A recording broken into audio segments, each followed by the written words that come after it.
accompagne vos nuits. La libre antenne, Jean Dorido sur Europe 1.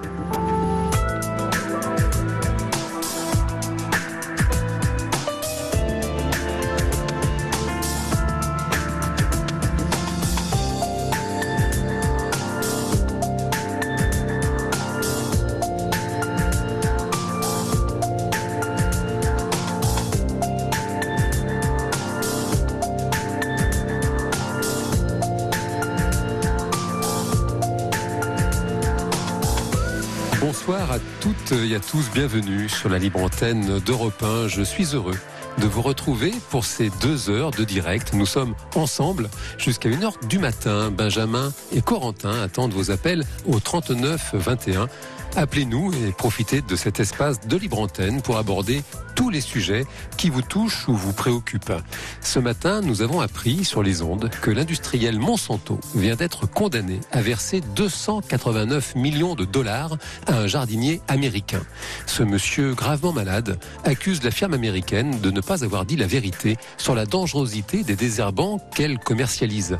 En obtenant gain de cause auprès de la justice américaine, monsieur Dwayne Johnson nous rappelle qu'aucune partie n'est jouée d'avance. Il nous donne également l'exemple d'un homme qui reste digne dans l'adversité et refuse une certaine forme de fatalité. De victime, il est devenu vainqueur. Le modeste jardinier a triomphé du géant de l'agrochimie à la manière du jeune berger David qui triompha il y a longtemps du terrifiant Goliath. Refuser le statut de victime pour se lancer dans une juste lutte peut aider à mobiliser ses capacités de résilience et emprunter peut-être le chemin de la paix de l'esprit. Nous sommes ensemble et en direct jusqu'à 1h du matin. Appelez-nous au 39 21. Partagez vos questions, vos doutes, vos interrogations ou tout simplement pour témoigner de votre expérience. Vous savez que vous pouvez réagir et conseiller par SMS en envoyant vos messages au 7 39 21. Commencez alors par le mot nuit. Vous pouvez aussi nous écrire par mail sur notre site internet europe1.fr. C'est Andreas Papazian qui réalise ce soir cette émission. Benjamin et Corentin attendent vos appels au 39 21. Bienvenue sur la libre antenne d'Europe 1, votre libre antenne. Sur Europe 1, Jean Dorido vous écoute et vous accompagne. Et nous démarrons cette émission avec Marie-Lou. Bonsoir Marie-Lou. Bonsoir. Comment allez-vous Marie-Lou ? Ce soir très mal, mais j'ai l'impression de ne plus jamais être bien. Depuis combien de temps vous avez cette impression, dites-moi ? Il y a des soirs comme celui-là où je n'ai qu'une envie, c'est de me suicider. En général, je ne le fais pas, mais... Alors, on me traite, mais sans me traiter vraiment pour soi-disant une dépression, bon, voilà, qui serait chronique, mais je crois pas à tout ça. Enfin, ce que je veux dire, c'est que j'ai tout essayé. Je voudrais essayer l'hypnose. Les résultats n'ont pas été convaincants. J'ai pas trouvé la bonne personne. Je disais à Corentin que comme beaucoup de personnes, je souffre énormément de la solitude. J'ai 4 enfants, mais pas tout près, et celle qui est tout près, je lui suis complètement indifférente, voilà. Et j'ai 5 petits-enfants que je n'intéresse absolument pas non plus. Celui qui est près d'ici, en fait, dans la même petite ville, j'ai été beaucoup avec lui dans une relation formidable toute sa petite enfance et même adolescence. Et quand j'ai analysé un peu ça avec une psychothérapeute, oui, je pense que ça remplissait ma vie. Voilà, j'étais heureuse quand je m'étais bien occupée de lui toute la journée. Je l'emmenais en vacances quand sa mère voulait bien, parce qu'elle était quelquefois assez jalouse du lien qui nous unissait. Et ce petit garçon qui a été mon bonheur pendant des années, à un certain âge, 18 ans après, ne m'a plus parlé, s'est plus confié, enfin il n'y a plus rien entre nous. Alors les gens qui me veulent du bien me disent mais si ça restera ou ça reviendra. Non, ça reviendra pas. il restera peut-être quelque chose, mais de toute façon, maintenant, lui, comme les autres, je suis quelqu'un qui n'est plus dans son univers. Alors on me dit, bien sûr, il a d'autres intérêts. Mais avoir d'autres intérêts, oui, il est passionné par les jeux vidéo, il veut en faire son métier, l'informatique et tout ça, mais je ne comprends pas bien ses réponses parce que il n'empêche qu'il pourrait conserver un lien avec moi. Alors, comme bien souvent, je me sens complètement abandonnée, voilà. Et ce sentiment d'abandon, je crois que je l'ai depuis toujours. Même si j'ai vécu une vie comme beaucoup de personnes, je me souviens de la première psychothérapie que j'ai faite avec une psychiatre quand mon mari nous a quittés. C'est très ancien. Elle avait parlé, et je voulais à la fin de nos entretiens, enfin ça s'est jamais vraiment terminé de toute façon, je lui ai demandé ce que j'avais, ce que je voulais le savoir. Elle m'a dit, sûrement un sentiment d'insécurité toujours, et puis moi qui aime bien la psycho, qui lit, qui écoute tout ce que je peux me mettre sous la main en tant que psychologie ou même psychanalyse, moi-même je me suis trouvé une névrose d'abandon. Enfin, ça va peut-être vous faire rire, mais je trouvais que c'était ça. J'étais perpétuellement abandonnée, et dans les fêtes, je l'ai été. Tout le temps. Quel âge avez-vous, Marie-Lou? Oh là là, 78. C'est si terrible? Oui, Ah parce bon? que je ne les sens pas, sauf le corps. Comme je disais à Corentin, le corps vous abandonne, on a des opérations, on a ceci, on a cela. Mais je ne me sens pas cet après-midi sur Arte, parce que je me sens souvent très seule. Alors je regardais des émissions intéressantes. J'ai appris énormément de choses sur les étoiles, les planètes qui pourraient, les exoplanètes qui pourraient... Extraordinaire. La vie peut-être pourrait exister sur certaines. J'ai écouté ça pendant des heures et ça m'intéressait. Je continue à m'intéresser à tout, mais personne ne veut de mes connaissances et je ne partage ça avec personne parce que mon entourage s'en fout éperdument. Et vous avez 4 enfants et 5 petits-enfants, hein, c'est ça? Oui. Et ce garçon dont vous êtes très proche, il a quel âge aujourd'hui? 22. Il a 22 ans et c'est à 18 ans qu'il a commencé à s'éloigner, Oui, c'est ça? justement, c'est très curieux. C'est comme si c'était dit, maintenant à 18 ans, j'ai ressenti ça. C'est impossible que ce soit le jour de ses 18 ans qu'il se soit dit ça. Et pourtant, c'est à cette époque-là. Alors, par exemple, il vient d'être tout seul parce que sa mère était partie en vacances. Ouais. Eh bien, c'est moi parce que j'avais vraiment besoin de parler à quelqu'un de près, pas rien que par téléphone, mais c'était par téléphone quand même. Je lui parlais, je lui demandais comment il allait, lui jamais comment vas-tu, même pas la canicule. C'est moi qui lui parlais de la canicule, que s'il souffrait pas trop, des conseils, ça. Mais tout ça, je pense qu'il s'en fichait éperdument.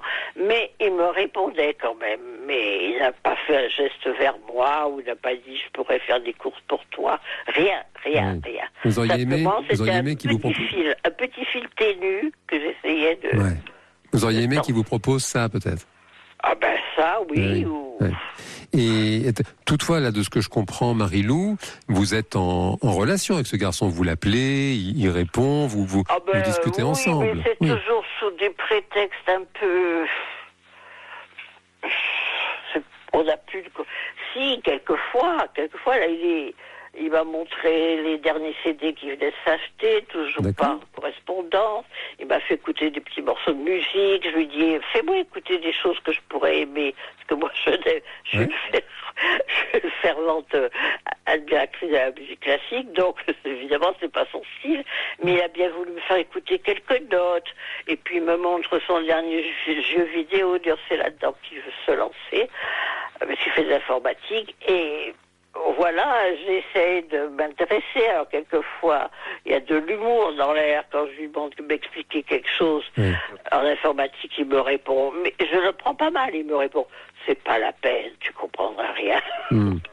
C'est un peu un jeu entre nous. Alors, je conserve ce petit fil qui est ténu entre nous deux, parce que le reste...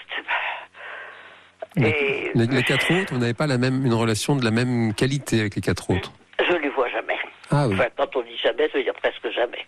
C'est-à-dire que ce garçon, c'est un fils unique, non, d'une de vos filles? Oui, fils unique. Hein, c'est ça, d'accord. Et donc, votre fille, quand même, vous le confiez souvent quand il était petit, c'est ça? Ah oui, beaucoup. Et même, il y a eu un petit peu... elle en prenait quelquefois au bras, parce que je revois ce petit bonhomme petit qui disait « Je veux dormir chez mamie ». Et évidemment, elle ne le vivait pas très bien. Mais enfin, ça passait tout ça. Oui, bien sûr. Et le papa de ce garçon?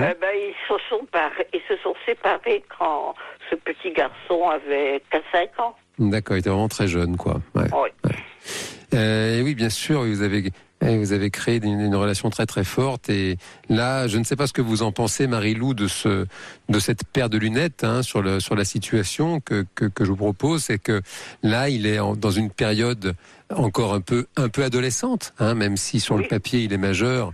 On peut dire qu'entre 18 et 25 ans, bon, une personne est encore un peu, surtout aujourd'hui, l'adolescence dure quand même de plus en plus longtemps.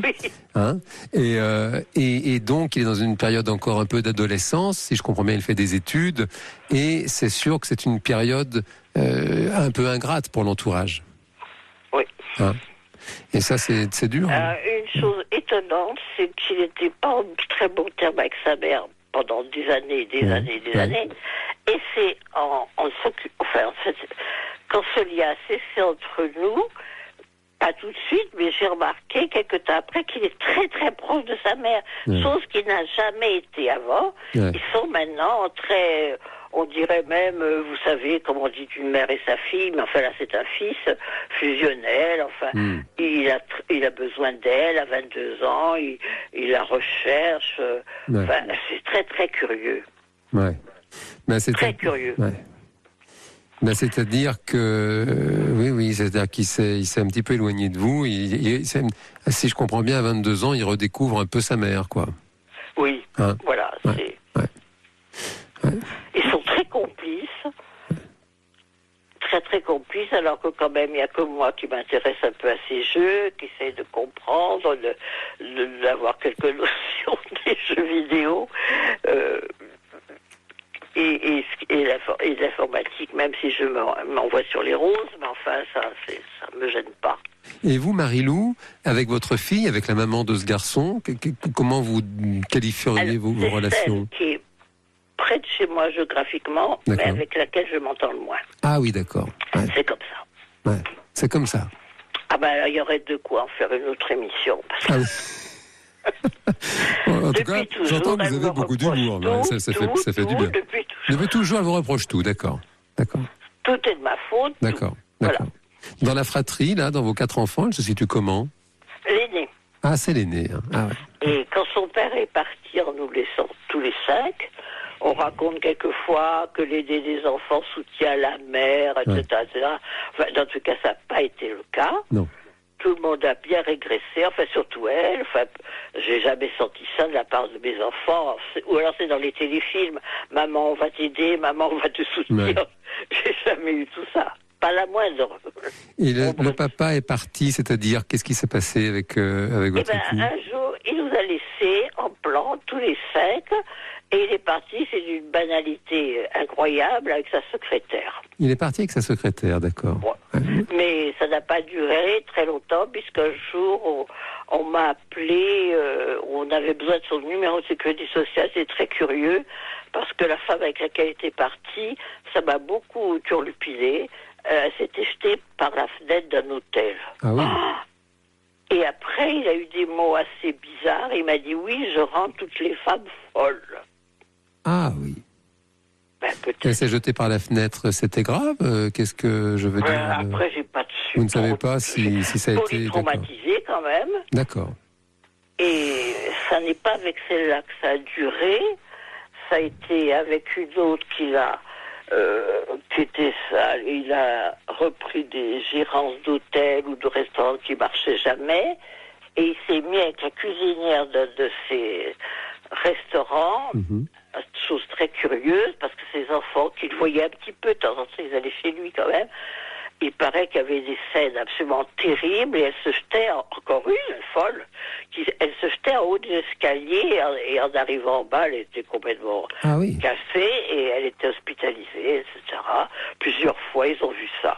Bon. Mais c'est incroyable. Enfin bon. Et quel âge aviez-vous quand votre époux vous a quitté? 30, la trentaine. Une trentaine d'années, donc vos enfants étaient petits, j'imagine. Oui, ils étaient tous petits. Et donc votre fille aînée, elle vous, d'accord, elle vous a pas enfin, vous avez le sentiment en tout cas quel âge avait-elle? Bien, mettons 11 ans. Elle avait 11 ans. Ouais. Ouais. Bon, peut-être c'est dur de demander à une fillette de 11 ans de soutenir sa mère. Oui, alors comme je le disais, souvent on raconte ça, mais elle ne m'a été d'aucun soutien. Ouais. Alors est-ce que c'est pour ça? Est-ce que c'est dans son histoire à elle qu'elle me reproche tout et qu'on s'entend pas du tout depuis toujours? Elle a une adolescence épouvantable et à 11 ans, non seulement elle ne me soutenait pas le moins du monde, mais quand elle avait 16 ans, j'étais obligée de demander la garde d'une jeune fille quand je voulais sortir parce qu'elle n'aurait pas gardé, entre guillemets, ses frères et sœurs. C'est quelque chose d'incroyable. Enfin, garder, bien sûr, elle aurait été là, mais elle se serait jamais sentie responsable. Et elle aussi, enfin, je pense qu'elle aurait dû faire un travail sur elle-même. Et elle a essayé quelques fois, mais ça n'allait jamais. C'était trop loin, trop cher. Alors c'est souvent moi qui payais ces essais de psychothérapie, parce que je la reverrais toujours à 16, 18 ans, par terre, sur le dos, se mordant les poignets et hurlant. Ah oui. Ah oui, je pense que... Alors, dire que c'est le départ de son père, non, je peux pas être sûre. Mais ils ont sûrement été... Les deux aînés ont été sûrement très perturbés, parce que ça allait très mal aussi avec le fils. Le second, c'est un garçon. Il a fallu, sur les conseils d'assistance sociale, des gens de son collège et tout, parce qu'il faisait rien en classe, enfin, il manquait tout le temps. Donc j'avais un mot tous les jours. Oui, mais à force, on répond plus, quoi. Quel était le motif de son absence? Il n'était jamais en classe. Et là, sur le conseil d'assistance sociale du collège et d'autres personnes, j'ai été amenée à le placer dans un établissement. Et ça, il me l'a toujours reproché après. Parce que il était avec soi-disant des débits, des trucs. Oui, je pense que c'était très mélangé. Et lui, c'était pas une enfance, comment dire, qui avait un handicap mental ou autre. Bien sûr, je crois bien que dans ces institutions, ils sont un peu mélangés, les jeunes. On peut pas créer quelque chose pour les enfants divorcés, etc. Et lui, il a été très mal, il m'a lancé des couteaux, sur moi. Ah oui. Il allait tout le temps mal, tout le temps, et il voulait pas voir quelqu'un. Ici, il a vu un éducateur qui, lui, a changé de poste, donc second abandon, parce qu'il s'entendait bien avec lui, il faisait son travail le soir avec lui. Alors, abandon de son père, je pense que lui, il en a beaucoup souffert, mais que savoir, j'ai jamais pu parler avec ce garçon. Jamais. Alors maintenant, on est loin l'un de l'autre, et il paraît qu'il m'aurait toujours reproché, c'est de ses amis, qui m'a dit ça, de l'avoir mis dans un institut. Non, mais c'était impossible à vivre, et l'assistance sociale a dit, ça sera l'un ou l'autre qui va y rester un jour.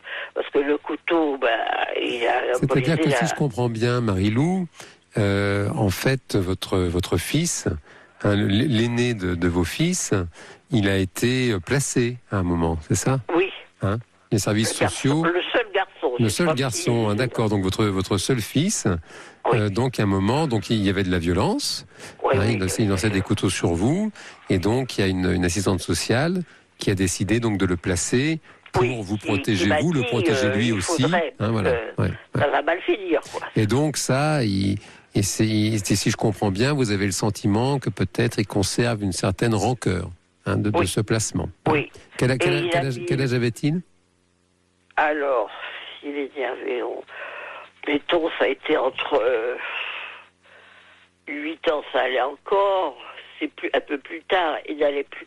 Quand il est au collège, voilà. Au collège, au collège, voilà. Vers il a douzaine. commencé à n'y aller jamais. Vers 12 ans, 11-12 ans, quoi. Ouais. Oui, et longtemps, ça a duré. Donc, on m'a conseillé aussi de lui donner une chambre, mais qui reste pas chez moi. Alors je me suis mise en cadre pour trouver une famille qui l'accueille, près de l'endroit où on vivait, Et là, je crois qu'il est tombé dans une famille. Alors, je pense qu'il y a des familles dont c'est le rôle d'accueillir comme ça des adolescents en difficulté, parce que j'ai trouvé cette famille très bienveillante, mais ça n'a pas duré très longtemps. Alors, c'est un garçon qui après est parti faire son service militaire. Il faisait pas d'études, il n'y allait jamais en classe. Et puis, quelque part, ça s'est débloqué, mais pas avec moi. Jamais ça se débloquera. Et au retour de son service militaire, qu'il a passé très loin, il a dit je vais m'éloigner le plus loin possible, donc il est parti en Nouvelle-Calédonie. Et au retour, il a fait un stage de micro-informatique et il est resté dedans parce que je pense que de toute façon, il avait toutes les aptitudes pour bien travailler, mais c'était comme ça. Et je sentais chez ce garçon des angoisses terribles. Et ça m'angoissait aussi, je voyais et il dort. Je voyais bien qu'il n'était jamais dans sa chambre, c'est-à-dire qu'après avoir regardé la télévision, il lisait encore dans son lit, puisque je trouvais plein de journaux jetés en vrac sous son lit, et je pense qu'il avait des angoisses terribles et qu'il s'endormait, c'est ce que je pense, qu'il ne s'endormait que quand il était vaincu par le sommeil. Ça me faisait beaucoup de peine, mais je ne pouvais pas aborder le sujet, je ne pouvais pas. De ce que j'entends, Marie-Lou, déjà, bon, je vous entends avec beaucoup d'humour, voilà, une certaine distance sur tout ça, donc ça me fait plaisir pour vous. Ce qui m'embête pour vous, c'est ce sentiment d'abandon que vous avez évoqué au début de notre échange, et en même temps, voilà, je vous entends tout à fait capable de tisser des relations, vous entretenez une relation plutôt satisfaisante avec un de vos petits-fils, même si c'est une relation ténue. Maintenant, bon, sur tout ce qui a pu se passer dans votre vie, vous voyez, j'ai une réaction par SMS de René, qui dit voilà, votre fille, quand elle avait 11 ans, on peut pas tellement demander à une fillette de 11 ans de soutenir sa maman, vous voyez. René, là-dessus, voilà, tout de suite, elle a vu le truc.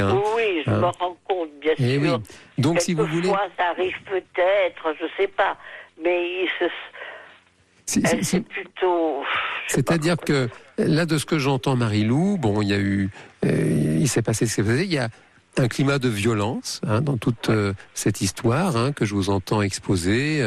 La violence, déjà d'être quitté par votre épouse, ça a dû être, j'imagine, violent, avec 4 enfants petits, donc le mari qui part, cette dame, voilà, qui se jette par la fenêtre, l'autre dame ensuite qui se jette du haut de l'escalier, vous, Marie-Lou, que j'entends évoquer, voilà, des idées particulièrement noires au début de notre échange. Donc il y a un climat avec de la violence, et je vous propose l'idée que certainement, si d'aventure c'est possible, de renouer une certaine forme de dialogue avec votre fille, par exemple, cette fille aînée, qui a l'air d'être pleine de reproches, même votre fils, qui est plein de manifestement, d'après vous en tout cas, de ce que vous ressentez, plein de rancœur, peut-être de réussir à renouer une forme de dialogue avec eux. Ça ne peut aller que dans le sens de l'apaisement de toute cette violence, me semble-t-il. Parce que là, de ce que j'entends que chacun se fait des reproches. C'est-à-dire que Marie-Lou a un sentiment que tout le monde l'abandonne, donc elle est dans une forme de reproche. Et puis, de ce que je comprends à travers vous, vos enfants sont eux aussi dans le reproche. Ils vous font beaucoup de reproches, j'ai l'impression. Donc on est reproche contre reproche. Donc si vous voulez, ça n'est pas très constructif en termes de relation. Non, ça n'est pas tout le temps dans le reproche, mais il n'y a pas du tout de relation. Je ne veux pas dire normale, mais moi qui fais presque tout le temps, une psychothérapie avec différentes personnes quand elles s'en allaient ou que ça ne durait pas. Enfin, il y a des tas de raisons pour lesquelles on en change. Je n'en changeais pas parce que ça n'allait pas. Il se trouve comme ça que la dernière personne que je continue à voir m'a dit « En fait, vous avez été abandonné par tous les hommes ». Alors j'ai réfléchi, ça m'a fait un coup, et puis j'ai dit « Ben oui ». Parce qu'elle voulait sans doute parler du dernier qui m'abandonnait, c'était mon petit-fils. Et en plus, c'est vrai, le père de mes enfants, quelques années après, s'est suicidé. Ah. Et maintenant, je vois autour de moi, puisque j'ai un certain âge, la mort, enfin, je veux dire, les gens commencent à mourir autour de moi. Un frère, cet ex-mari, d'autres. Et oui, quelque part, ça me fait très mal, parce que quand je repense à mon ex-mari, il y a longtemps, il faisait peut-être plus facile de pardonner un mort qu'un vivant. Maintenant, je n'ai plus de pensée de haine envers lui. Au contraire, je repense à des choses, plutôt ce qui a été agréable entre nous, ce qui était bien avec les 4 enfants. Alors, si vous voulez bien, Marie-Lou, je vous propose peut-être qu'on suspende notre échange sur cette note un peu positive. Oui. Si je comprends bien, vous êtes plutôt dans le pardon de votre ex-mari. Et quant à votre petit-fils, je ne sais pas ce que vous pensez de cette façon de voir les choses, de se dire que c'est sans doute une étape dans sa construction à lui, qui n'est pas agréable pour vous. Parce qu'il s'éloigne un peu de vous, il redécouvre sa maman, il est très très fusionne avec la maman. Toutefois, il n'a que 22 ans. Et je vous propose l'idée, vous avez ce lien très très fort quand même depuis toujours avec lui. Il a grandi en partie avec vous. Et c'est vrai que j'aurais tendance, je sais que vous l'avez entendu déjà, j'ai bien compris que peut-être ça vous fatiguait un peu. Toutefois, moi il me semble quand même, je ne peux pas ne pas vous le dire, que ça ne peut que revenir, ça ne peut que... Je n'y crois pas trop. Ça, oui, voilà, c'est ça qui m'embête pour vous. On a introduit l'émission là-dessus. Vous avez vu ce jardinier là qui a gagné son procès, voilà, contre cette grande firme agrochimique. C'est-à-dire que souvent, vous qui avez ce sentiment d'abandon, Marie-Lou, souvent, et ça nous arrive, je pense, à tous. C'est-à-dire que notre croyance, si vous voulez, elle est sous influence de notre angoisse. C'est-à-dire qu'on a peur, c'est tout à fait normal, vous êtes très attaché à votre petit-fils, donc ça crée de l'anxiété chez vous, c'est tout à fait légitime de dire, ça y est, il a 22 ans, sa grand-mère ne l'intéresse plus. Bon, et ça, je vous propose l'idée, Marie-Lou, que c'est votre angoisse qui dit ça. Et donc, c'est bien de la respecter, cette angoisse. Et en même temps, je vous souhaite de ne pas lui laisser les clés de votre état d'esprit, de ne pas la laisser vous gouverner. Parce que personne ne peut savoir comment la situation va évoluer. Personne ne peut le savoir, n'est-ce pas ? Non, bien sûr, mais... Certaines personnes vont voir des voyantes, vous savez. Parce qu'on a tous envie de ça. Il y a des personnes qui vont voir des voyantes. Est-ce que vous pensez que... Donc d'accord, à ce moment-là, d'accord, mais si vous voulez, en dehors de la cartomancie, personne ne peut savoir comment votre relation va évoluer, et qu'est-ce qui va se passer dans la tête, dans le cœur de votre petit-fils. Toutefois, on a quand même des données en psychologie, on a des données en sociologie aussi. On voit un peu ce qui se passe. Et... Oui, parce qu'on a des psychologues, ils font beaucoup d'études, de recherche, même sur le long terme. Et ça, quand même, les données sont là. Les relations, si vous voulez, c'est comme des vagues. Il y a des marées hautes, des marées basses. Et bien sûr que là, peut-être vous êtes un peu à marée basse avec le petit-fils. La marée haute va revenir. C'est mathématique. Il va y avoir un moment, il va se rapprocher de vous. Mais ce qu'il y a, comment dire, mais ce sentiment avec mon petit-fils, c'est tout le temps, mais je vis quand même, mais ce soir, j'étais abandonnée par tous les enfants qui sont loin. Je trouve toujours qu'on s'occupe pas de moi, qu'on prend pas soin de moi. Enfin, ça, c'est la solitude de tas de personnes qui vous le diront, la même chose, tous. Mais alors, ce qui a mis la goutte d'eau qui a fait déborder le vase, comme on dit, je téléphone parce que je suis trop seule, à une fille qui rentre de voyage de Lyon, j'appelle celle-là, de Lyon, et elle me dit, oui, d'accord, t'es déprimée, oui, on sait bien, t'es une dépression depuis des années. Est-ce que tu penses aux gens qui auront à supporter ça pendant tout... J'ai trouvé ça d'une cruauté. J'avais envie de lui dire, il y a des associations pour ça, vas-y. Des personnes qui parlent entre elles des gens qui sont déprimés dans leur entourage. J'ai trouvé ça très cruel. Il faudrait que, en plus, je m'occupe, je m'intéresse aux gens que je fais souffrir. Mais ça doit être vrai, de toute façon. Dans ma famille, par ma dépression. Bon, Marie-Lou, ce que je vous propose, je pourrais passer des heures à échanger avec vous, avec bonheur. Simplement, il y a d'autres personnes qui appellent la libre antenne. Je vous ai entendu tout à l'heure, évoquer ce pardon sur votre ex-mari, qui est décédé. C'est une note qui me semble plutôt positive, et je vous souhaite de continuer dans le positif. Je vous ai entendu avec beaucoup d'humour. Ça me semble être une voix intéressante. Oui. Est-ce que vous êtes d'accord pour qu'on suspende là-dessus ? Oui, bien sûr. Merci pour votre appel, Marie-Lou. Merci. À bientôt. Au revoir. Au revoir, Marie-Lou. Joyce Jonathan, On. Sur Europe 1, Jean Dorido vous écoute et vous accompagne. Et nous poursuivons cette libre antenne ensemble et en direct jusqu'à 1h du matin. Vous nous appelez au 39 21. Corentin et Benjamin sont là pour accueillir vos appels au 39 21. Et puis, vous réagissez également par SMS au 7 39 21. Vous commencez à ce moment-là vos messages par le mot nuit. Et j'ai eu beaucoup de réactions par rapport à l'appel de Marie-Lou tout à l'heure, notamment Malika, qui se propose de laisser son numéro de téléphone pour communiquer avec Marie-Lou. Donc Marie-Lou, si vous nous écoutez, vous pouvez rappeler Corentin et Benjamin au 39 21 pour obtenir le numéro de Malika. Et puis j'ai une réaction rassurante de Martine, qui a trouvé Marie-Lou super, qui le trouve une force.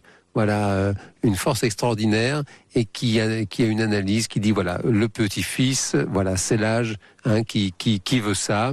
Quant à René, elle suggère peut-être la piste d'une thérapie familiale. Ça, c'est vrai que parfois ça me permet d'obtenir des résultats parfois sidérants, vraiment absolument magiques. Toutefois, c'est toujours pareil. Il est nécessaire que chacun, ma foi, soit moteur, et parfois c'est ça qui est un peu compliqué. On poursuit la libre antenne. Vous nous appelez au 39 21 et c'est Nadia qui nous a appelé. Bonsoir Nadia. Bonsoir Monsieur Jean. Comment allez-vous Nadia ? Ça va, merci. Ça va ? Ça va, oui. Qu'est-ce qui vous a fait décrocher votre téléphone ce soir, dites-moi ? Oui, je vous écoute depuis pas mal de temps. Ouais. Et puis là, ce soir, j'ai décidé d'appeler. Eh bien, ça fait plaisir. Merci. Bienvenue. Merci. Voilà, moi, je téléphone au sujet de mon fils. Oui. Qui a 43 ans maintenant. D'accord. Qu'il n'arrive pas à trouver une femme. Qu'il est encore vierge. Qu'il trouve pas, qu'il n'arrive pas. Il fait des racontes comme ça, à première vue, comme ça. La première fois, après ça marche pas du tout. Ça marche pas du tout ? Ouais. Et comment vous savez qu'il est encore vierge, Nadia, votre fils ? Il me l'a dit. C'est lui qui vous dit ça ? Oui, c'est lui qui m'a dit ça, oui. Et qu'est-ce que ça provoque chez vous quand il vous dit ça ? Ça me désole. Ça vous désole ? Ouais. C'est votre seul fils ? Oui, c'est le seul, il est unique, oui. Et vous avez des filles ou c'est votre enfant unique ? Non, c'est le seul que j'ai, oui. D'accord, c'est votre seul enfant, de 43 ans. Quel âge avez-vous, Nadia ? 62. 62 ans, vous l'avez vu à 19 ans. Oui. Vous n'avez plus fait d'enfant après ? Oui, j'ai eu plus d'enfants après lui. Comment ça se fait ? Je ne sais pas, parce que j'ai pas trouvé, j'ai pas pu, j'ai travaillé, après je continue à travailler, après j'ai pas pu trouver le temps, je ne sais pas, j'ai fait une dépression aussi, ça c'est un autre problème, mais j'ai fait une dépression, alors j'ai pas pu faire d'enfant. Et le papa de votre fils, qu'est-ce qu'il en pense de cette situation? Lui, il est marié, il a d'autres enfants. Vous êtes séparés, hein, c'est ça, du Oui, papa? on est séparés. D'accord, d'accord. Et lui, donc, il est marié, il a d'autres enfants. Oui. Et votre fils voit son papa encore un petit peu? Il le voit, oui. Oui. Et est-ce que vous savez s'il se confie à son papa comme il se confie à vous? Oui, certainement, oui. Vous ne savez pas, vous n'êtes pas sûr? Je ne sais pas, vraiment, je ne sais pas. Non. Et ça vous embête qu'il n'ait pas de petit ami, quoi? Oui, c'est ça, oui. Il veut se marier, il veut fonder une famille, il veut faire une maison, une femme, et tout ça, mais il n'arrive pas. Il habite dans une grande ville? Oui, à la banlieue, oui. D'accord. À Saint-Denis. D'accord. Et vous aussi, vous êtes dans la même ville tous les deux?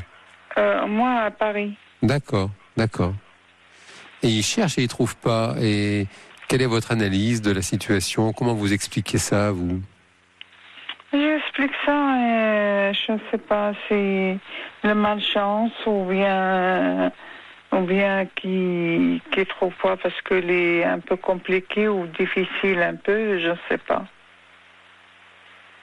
Je lis sur le petit mot que m'ont remis Corentin et Benjamin que votre fils compte sur vous pour rencontrer des femmes, c'est ça? Oui, des fois il me le demande, des fois il me dit maman, tu peux voir quelqu'un qui est avec toi au cours de soir, comme ça quand tu vas au cours de soir, tu regardes s'il y a des filles avec toi. Mais moi, je pourrais pas. Moi, je suis déjà malade. J'ai fait des dépressions, tout ça, et j'ai pas du tout l'envie mais même si je le trouve une, ça va pas le plaire, et puis. C'est-à-dire, je pense que je vous comprends, Nadia. Et puis, vous devez, je pense, l'imaginer, c'est une demande un peu surprenante. Un homme, 43 ans, bon, c'est un homme, un homme de 43 ans, bon, qui a du mal à rencontrer quelqu'un, voilà, jusque-là, la situation, voilà, hélas, est assez classique. Bon. Et ça arrive, à plein de monde, et puis, bon, les personnes réussissent. À force de chercher, bon, elles réussissent à faire une rencontre qui leur convient. C'est vrai que un homme de 43 ans qui demande à sa maman de l'aider à rencontrer des femmes, c'est quelque chose de plus rare. Oui, de plus rare, oui. Ça semble, en toute suspension de jugement, il n'est pas question de poser un jugement, juste de réfléchir ensemble sur ce qui se passe, ça semble, révéler un léger déficit d'autonomie pour votre fils. Qu'est-ce que vous en pensez, Nadia? Oui, je suis d'accord avec vous, mais il n'est pas autonome pour trouver une femme qu'elle convient. Et sur le reste de sa vie, l'autonomie, comment ça se passe? Il a un job, il a une maison, comment ça se passe? Il a un travail, il a une maison, il a tout ce qu'il faut. Donc il a un travail à temps plein? Oui. D'accord. Ouais. CDI? Oui. D'accord, donc il a son job, CDI à temps plein. Oui. Il a une maison. Oui, il a un grand appartement. Un grand appartement, d'accord. Donc il vit seul. Il vit seul, oui. Comment ça se passe le linge, par exemple? Il fait tout. Il arrive à faire à manger, il arrive à laver ses affaires. Il est complètement autonome. Ouais. Et il n'arrive pas à rencontrer de femmes. Et puis, je ne peux pas ne pas vous le dire. Je vous dois la transparence, Nadia. Nous démarrons notre échange. Vous me parlez de sa virginité. Oui, c'est ça. Et ça me surprend. Voilà, ça me surprend. ça me surprend. J'aimerais savoir ce que vous en pensez. Une dame de 62 ans qui me dit, voilà, je vous appelle, mon fils de 43 ans est toujours vierge. Ouais. Ça, je trouve ça étonnant. Ouais. Qu'est-ce que vous en pensez? Oui, étonnant, oui, mais moi, je vous ai dit, ça me désole. Bien sûr, ça, je pense que je vous comprends. Simplement, comment dire, sur le sujet de c'est Sigmund Freud qui expliquait ça à l'époque déjà. Hein, pour les enfants, les parents sont un peu asexués. C'est toujours un peu délicat d'imaginer la sexualité de ses parents. Et c'est un peu la même chose pour les parents. Vous voyez, les enfants sont considérés un petit peu comme des personnes asexuées. Vous voyez, c'est-à-dire que sur la notion d'intimité, d'espace intime, c'est bien sûr qu'il y a une relation forte entre les parents et les enfants. Ça, c'est tout à fait souhaitable. Ça fait du bien. Toutefois, c'est important aussi dans la construction des enfants qui deviennent de plus en plus autonomes, des adolescents qui deviennent adultes. C'est important que se développe une sphère intime dans laquelle on va trouver la vie sexuelle, notamment. Et la question donc de la virginité, elle fait partie de cette sphère un peu intime. Vous me suivez par rapport à ça? Oui, je suis, oui, d'accord, mais je ne sais pas, moi, c'est le divorce de ses parents, je crois qu'il lui a complexé comme ça. Vous pensez que c'est ça? Ouais. Oui, je pense que c'est ça, oui. Et il n'arrive pas à projeter dans une relation sans être sûr, sans être certain, et sans être totalement sûr pour qu'il puisse se marier ou qu'il puisse fonder une famille. Quel âge avait-il quand vous avez divorcé? 4 mois. Ah, il était vraiment tout petit, tout bébé. Oui, tout bébé. Ouais. Et vous pensez que c'est ça qui l'a traumatisé? Vous avez fait une dépression, ensuite il était jeune, c'est ça? Oui.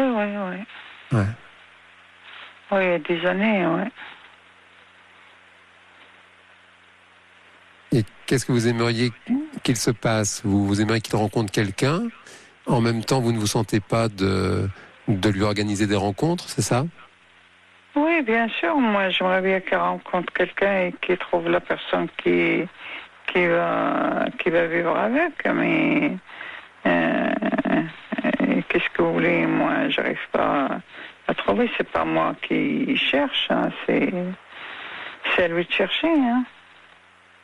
Et vous, de votre côté, Nadia, votre vie affective, sentimentale, comment ça se passe? Moi, je suis avec quelqu'un depuis 30 ans maintenant. D'accord. Qui vit avec vous? Qui vit avec moi, oui. Et qu'est-ce qu'il en pense, ce monsieur? Ah ben, il pense, il me dit, il est temps de trouver quelqu'un, c'est tout. Hein. Il est temps de trouver quelqu'un. Et il s'entend bien avec votre fils, ce monsieur? Mais non, ils n'ont pas de relation ensemble. Non? Non. Quand vous voyez votre fils, vous le voyez chez vous? Non, je le vois chez lui. Ah, d'accord. Ah oui, c'est vraiment, ils ne s'entendent pas, c'est ça? Ouais. Alors, vous voyez, j'ai une réaction de Cathy, qui a envoyé un SMS au 7 39 21, qui dit, voilà, d'après elle, vous ne devriez peut-être pas trop aborder ce genre de sujet avec votre fils, vous voyez. D'accord. Le renvoyer plutôt auprès de ses amis. Oui. Vous voyez, on revient sur cette idée, effectivement, de sphère comme ça, intime. C'est vrai que c'est comment dire, ça n'est pas forcément très satisfaisant d'être dans cette sphère d'intimité. Votre désir, qu'il rencontre quelqu'un. dit ça quand il avait 24 ans. Hein. D'accord, ça fait 20 ans. Ouais. Alors peut-être ça a changé depuis. Je ne sais pas. Et voilà, vous savez pas ça, il vous en parle plus. Non, il ne me parle plus, non. D'accord, ah oui d'accord, donc... Non, il m'a dit ça quand il avait 24 ans. D'accord. Mais je suis sûre qu'il est encore vierge encore. Hein. D'accord, c'est votre intuition, c'est votre sentiment. Oui. D'accord. Donc quand il avait 24 ans, donc c'était il y a 20 ans, Ouais. il s'est confié à vous, voilà, donc il était quand même, on en parlait tout à l'heure, il était un peu plus dans une phase d'adolescence, hein, et donc à 24 ans, il vous a dit, maman, voilà, je suis encore vierge, voilà, ça m'embête, et depuis, il ne vous en parle plus, et vous, Nadia, vous avez le sentiment, vous dites, bon, à mon avis, ça n'a pas changé, c'est toujours la même situation, c'est ça? Oui, ça n'a pas changé. Si ça a été changé, je l'aurais su. Hein. C'est d'accord. En 20 ans, vous ne l'avez pas vu avec des petites amies Non. Non. Non. Et des amis, par ailleurs? Je veux dire, son entourage social, ça va bien? Oui, il a quelques amis, un ou deux, hein, pas trop. Hein. Si vous voulez bien, Nadia, on arrive à minuit, il va y avoir le flash info. Est-ce que vous pouvez rester en ligne et je vous reprends tout de suite après les informations? D'accord, merci. Ok, super. Eh bien, nous allons marquer une courte pause pour le flash info. Et bien sûr, vous nous appelez toujours au 39 21. Corentin et Benjamin sont là pour accueillir vos appels. Il accompagne vos nuits. La libre antenne, Jean Dorido sur Europe 1.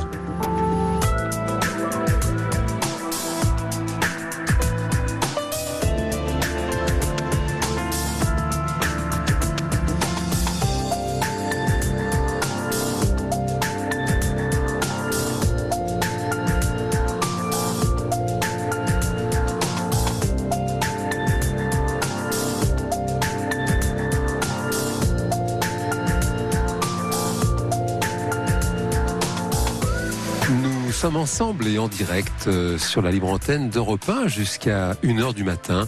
Vous nous appelez au 39 21.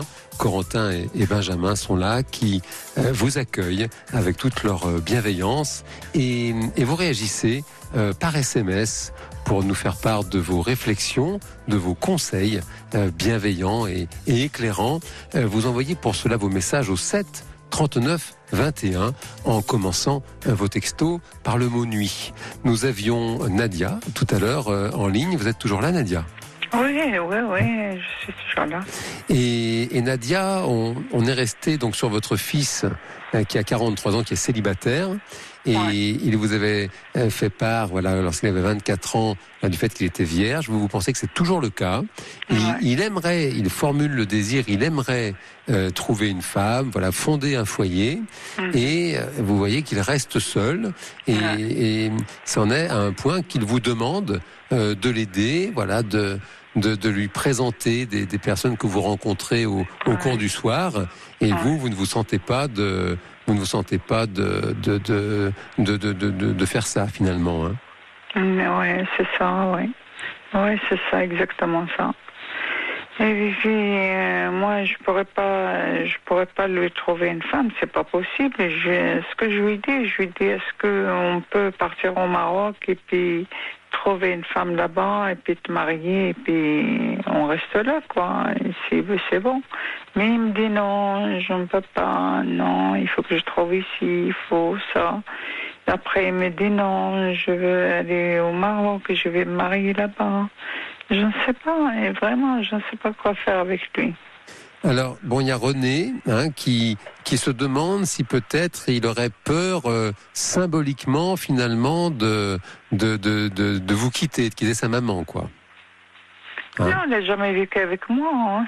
Il n'a jamais vécu avec vous? Oh non, il n'a jamais vécu avec moi. Quand vous avez divorcé, donc il avait 4 mois. Il a vécu chez ses grands-parents. Hein. Il a vécu chez ses grands-parents, d'accord. D'accord. Ouais. C'était en France ou au Maroc, ça? Il a vécu quand même un petit peu chez ses grands-parents au Maroc et puis après il est revenu ici. Quel âge avait-il? 16 ans. Il avait 16 ans quand il est arrivé Et donc, si je comprends bien, il est un peu hésitant. Parfois, il se dit, bon, allez, je vais aller au Maroc trouver une jeune femme là-bas, pensant que ce serait peut-être plus simple qu'en France. Et puis finalement, après, il se dit, non, je préfère finalement rencontrer une personne en France. Ouais, c'est ça, ouais. C'est ça? Ouais, c'est ça, ouais. Et vous avez un compagnon depuis 30 ans maintenant, et il n'est pas... votre fils et lui ne s'entendent pas, c'est ça? Non, pas tellement, non. Au point que votre fils ne vient jamais chez vous. C'est vous qui allez le voir chez lui, c'est ça? Non, il vient jamais chez moi, non. Ils ne veulent pas se voir avec votre compagnon. Enfin, votre compagnon ne veut pas voir votre fils, c'est ça? Ouais. Comment ça se fait, ça? Je ne sais pas, vraiment, je ne sais pas. C'est la faute de mon fils, hein, c'est pas la faute de mon compagnon. Hein. Pardon, c'est la faute de votre fils, vous pensez? Ouais. Qu'est-ce qui vous fait dire ça? Parce que je le sais. Est-ce que vous avez un exemple, peut-être, pour mieux comprendre en quoi votre fils ne ferait pas ce qu'il faut? Parce que quand tu la racontes d'or, elle lui dit pas bonjour. Pardon? Quand tu lui racontes d'or, elle lui dit pas bonjour. D'accord. Alors là, ça irait peut-être un peu dans le sens de ce que pense René, que peut-être il serait un peu en rivalité avec votre compagnon, finalement. Ouais, c'est ça, ouais. Et vous, qu'est-ce que vous en pensez? Ça résonne chez vous? Ça résonne, ça me triste. Enfin, c'est pas bien gentil, quoi.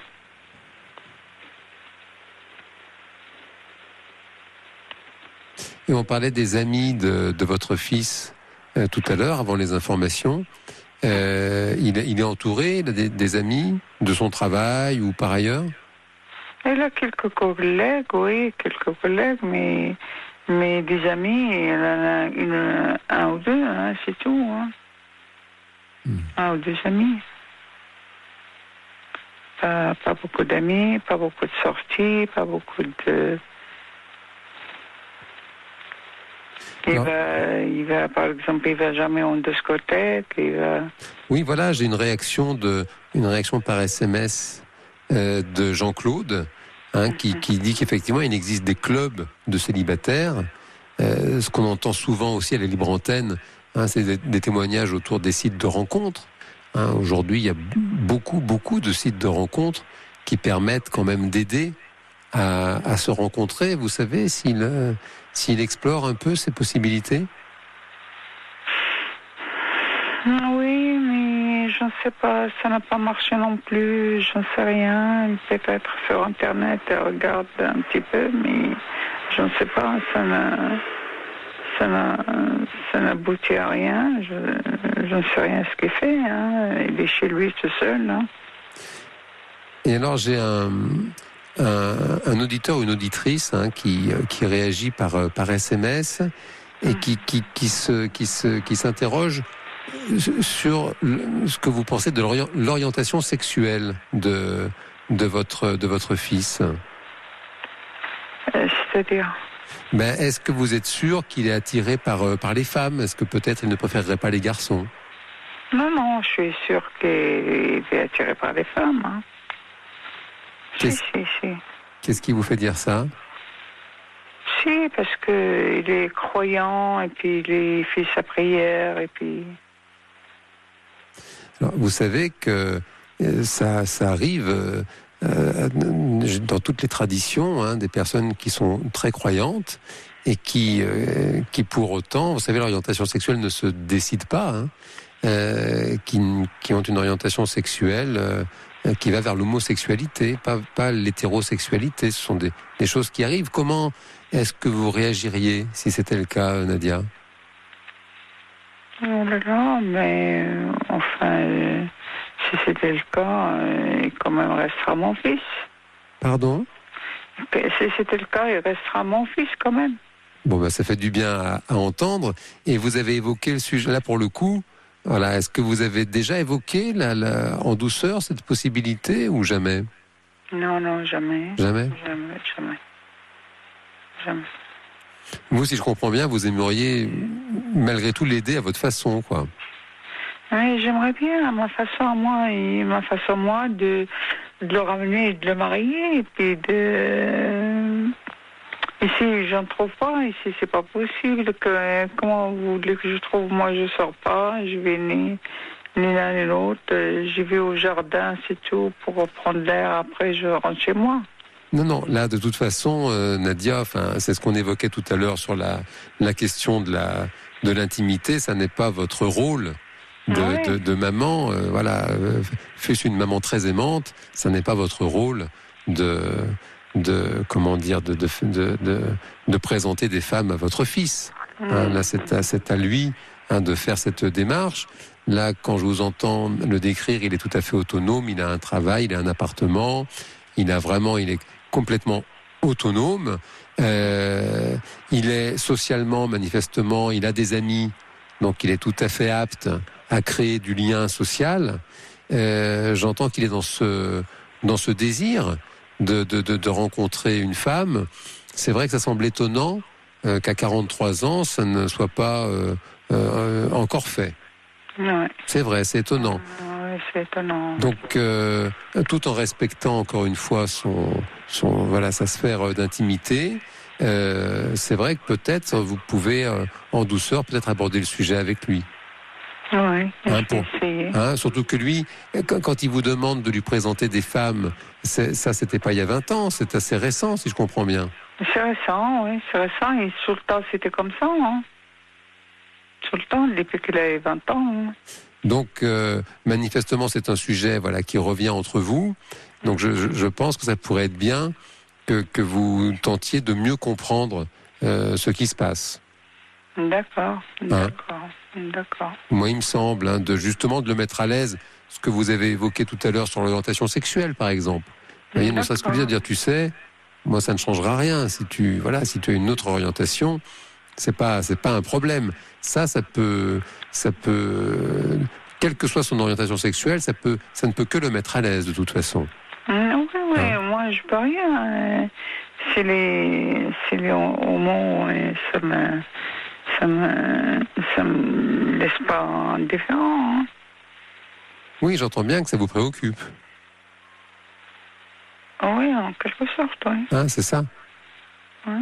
Donc, il me semble qu'effectivement, ça pourrait être bien d'en parler davantage pour mieux comprendre quand même ce qui se passe. D'accord. Vous nous tiendrez au courant de l'évolution, peut-être. D'accord, merci beaucoup. Merci à vous, Nadia, pour votre appel. Merci, au revoir. Au revoir, Nadia. Sur Europe 1, Jean Dorido vous écoute et vous accompagne. Et nous poursuivons cette libre antenne avec Eliane qui a fait le 39-21. Bonsoir Eliane. Oui. Eliane ? Oui. Eliane, m'entendez-vous ? Oui, je vous entends. Très bien, je vous entends aussi Eliane. Bon, est-ce que vous pourriez peut-être très sympathique. Oui, pourriez-vous peut-être couper votre poste de radio, Eliane ? Il faut que j'enlève mon poste. Ce serait mieux. Ok, super. D'accord.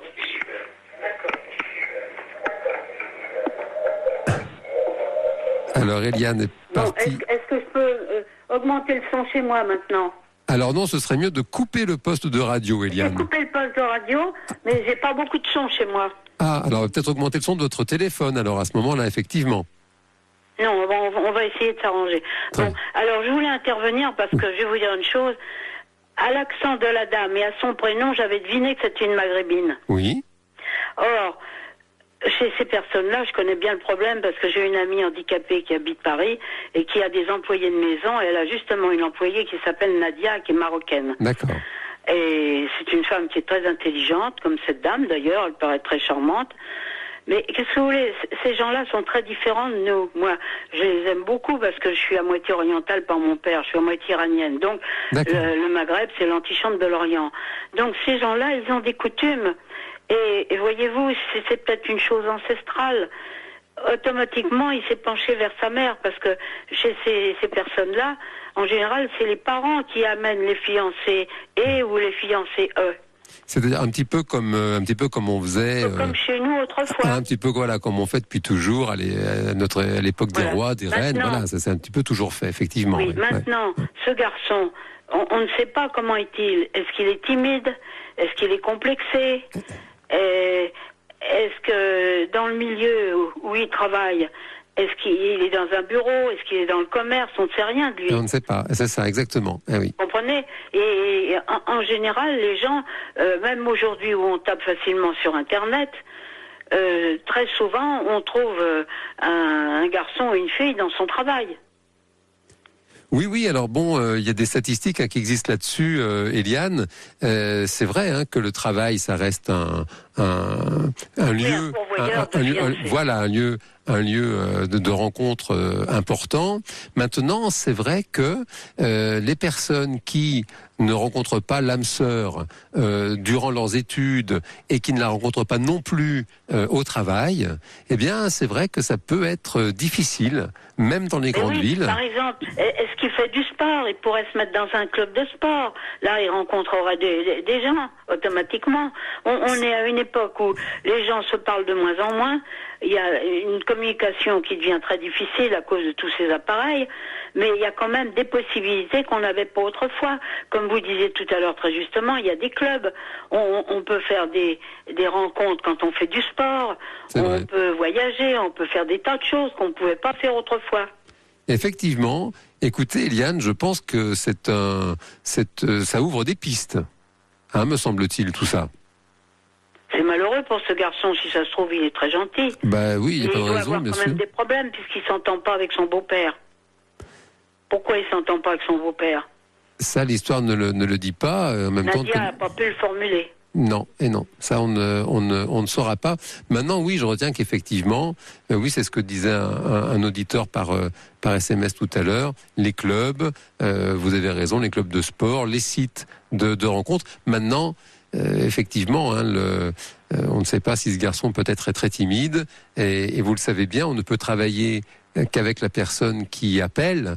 En l'occurrence, voilà, c'est Nadia qui appelle, et c'est Nadia que ça préoccupe. Quant à vous, Eliane, si je comprends bien, vous n'avez pas vraiment de problème, c'est juste que vous avez envie de remonter le moral de ce garçon, de lui dire que finalement tout est possible. Moi, ça fait 15 ans que j'écoute la ligne ouverte. Alors en ce moment, je l'écoute tous les soirs, parce que comme la télévision, c'est tellement moche, entre ce qu'on a déjà vu et ce qu'on n'aime pas, et puis moi, je suis une passionnée de psychologie. Vous savez, je vais vous dire, vous savez pas l'âge que j'ai, Jean, j'ai 94 ans. Ah oui.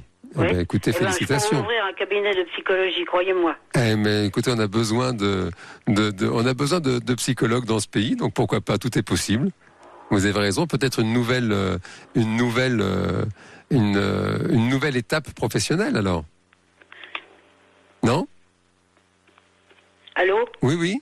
Oui. Eliane, j'ai une employée de maison, qui est une Française, qui est une fille très intelligente, qui est une éducatrice pour petits-enfants. Elle s'occupe même de problèmes matrimoniaux. Et je l'ai connue par l'intermédiaire d'un ami commun. Normalement, elle n'est pas employée de maison. Et je sympathise beaucoup avec elle. C'est une fille très intelligente. Elle a dernièrement un amour d'un garçon qui est très bien, qui est le fils d'une personnalité d'ici. Moi, j'habite sur le bassin d'Arcachon. Eh bien, je la suis depuis le départ. Elle a de très gros problèmes parce qu'elle a une fille et l'autre, le garçon, il a deux filles qui sont un petit peu poison sur les bords et qui accaparent leur père et qui sont jalouses qu'il ait un amour. Bon. Je l'ai conseillé dès le départ, je lui ai dit ce qu'il fallait faire, je lui ai dit mon sentiment et tout. Ça va faire 2 ans qu'elle connaît ce garçon. Dernièrement, ça allait très mal. Je n'aurais jamais eu l'idée de lui dire allez voir une psy, puisque c'est une fille qui a fait de la psychologie. Elle est cultivée, elle est très intelligente, et puis elle connaît la psychologie. Eh bien, sans me donner de coup de pied, elle est allée voir la psy, elle lui a dit exactement tout ce que je lui avais dit auparavant. Alors moi, je suis pas psy, j'ai pas fait d'études de psychologie, mais depuis mon plus jeune âge, puis je suis passionnée parce que j'aime les gens, et puis j'adore la psychologie, voilà. J'ai des tas de passions comme ça. J'aime aussi beaucoup l'histoire, j'aime beaucoup la littérature, la peinture, tout. Eh bien, écoutez, manifestement, 15 ans, si je comprends bien, ça fait 15 ans que vous écoutez la libre antenne. Oui. 15 ans de libre antenne, vous êtes devenu un peu psychologue, finalement. Écoutez, moi, je vais vous dire, Jean, quand j'entends les problèmes tous les soirs, dans ma tête, je résous le problème. En général, je tombe pile avec la psy. Eh bien, écoutez, je m'en réjouis, Eliane, et puis je vous remercie pour votre fidélité. Ah ben, je vous en ça prie. fait vraiment plaisir. Et en tout cas, je vous félicite parce que vous êtes très bien aussi. Et vous savez, de temps en temps, quand il y avait une des psys, parce qu'elles étaient 3 avant, du temps de Caroline Dublanche, il y avait l'avocat de l'Europe qui remplaçait et qui était très bon aussi parce que évidemment un avocat Monsieur c'est Roland aussi un Pérez. psychologue. Oui, bien sûr, oui. Voilà. Il a fait la libre antenne, c'est vrai, oui, bien sûr. Et même ils ont fait quelquefois des choses drôles. Une fois ils avaient amené Jean-Marie Bigard, qui est un homme à part son côté vulgaire que je n'aime pas. J'aime beaucoup Jean-Marie Bigard parce que c'est un homme qui a beaucoup de cœur et qui est très intelligent. Eh bien il avait été très bien. Je n'en doute pas une seule seconde, Eliane. On a beaucoup d'appels ce soir. Oui. Je pourrais parler des heures avec vous de Jean-Marie Bigard et du reste. Peut-être vous nous rappellerez. Ah oui, moi je vous rappellerai. Eh ben, ce sera avec plaisir. Voilà. Bon, je vous remercie beaucoup. Enfin, j'espère que cette brave Nadia, elle va quand même être confortée un petit peu, mais je ne sais pas si ça va opérer. On souhaite que du bon, hein, exactement. Merci Eliane pour votre appel. Je vous en prie. Au revoir. Au revoir. Oh, I got to Memphis. Europe 1. Sur Europe 1, Jean Dorido vous écoute et vous accompagne. Et nous poursuivons la libre antenne en direct jusqu'à 1h du matin au 39 21. C'est Patricia qui nous a rejoint. Bonsoir Patricia. Bonsoir Jean. Comment allez-vous? Petit moral. Petit moral. Que se passe-t-il? Il se passe que, sur le plan sentimental, c'est vraiment le calme plat depuis quelques années et ça me pèse énormément, quoi. Depuis quelques années? Depuis combien de temps à peu près? Là, ça doit faire 4 ans, je crois. Et quel âge avez-vous aujourd'hui? 55 ans. 55 ans, d'accord. Et donc, ça fait 4 ans que c'est le calme plat? Oui. Quels ont été vous pouvez peut-être en quelques mots décrire votre parcours sentimental? Oui. Après, en étant jeune, j'ai eu quelques aventures, quoi. D'accord. Et puis après, j'ai connu le père donc de mon fils. D'accord. Quel âge a-t-il votre fils? Là, il a 28 ans. Comment il va? Il va bien? Ah, très bien. Bon, ça fait du bien. Très bien. Il allait très mal, mais en 3 ans de temps, là, il s'est décanté à la vitesse grand V. Donc il est autonome, il construit sa vie, sa famille, il va être papa. Bon, il ne connaît même plus sa mère. Il ne connaît même plus sa mère, c'est-à-dire? C'est-à-dire que j'ai fait une dépression et ça, c'est ce que disait un petit peu la première auditrice. Marie-Lou, Ouais. C'est vrai que l'entourage, je sais que c'est difficile pour eux quand ils nous voient pas trop bien. Oui.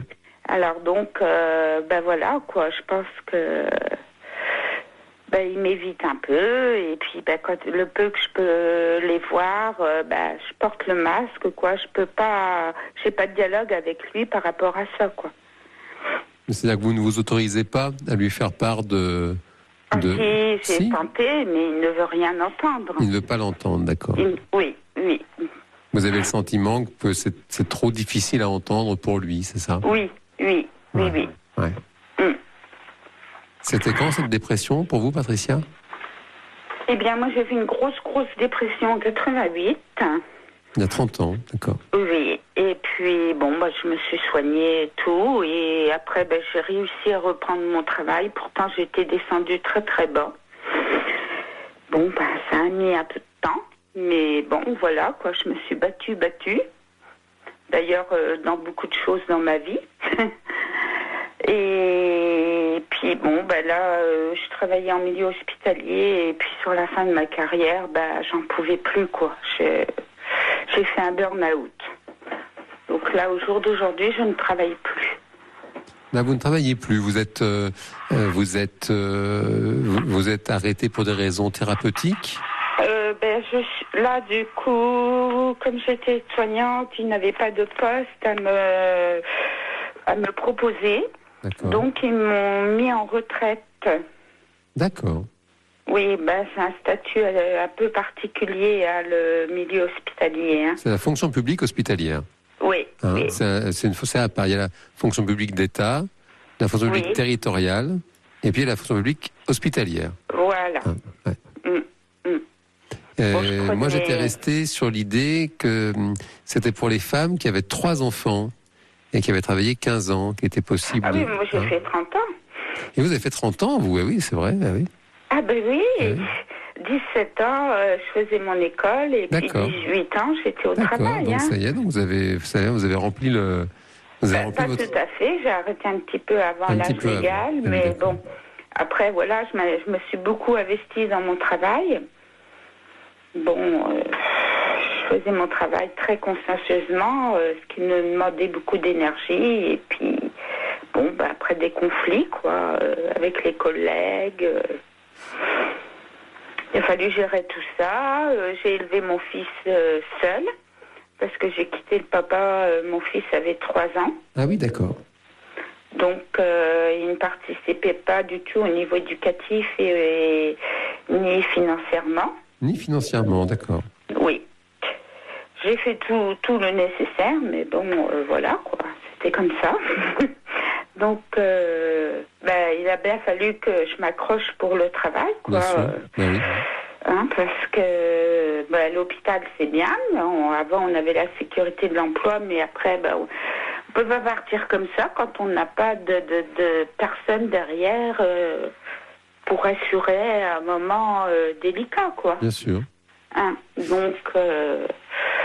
voilà. Et alors vous avez quitté donc le père de votre fils donc quand il avait 3 ans, donc c'était il y a 25 ans.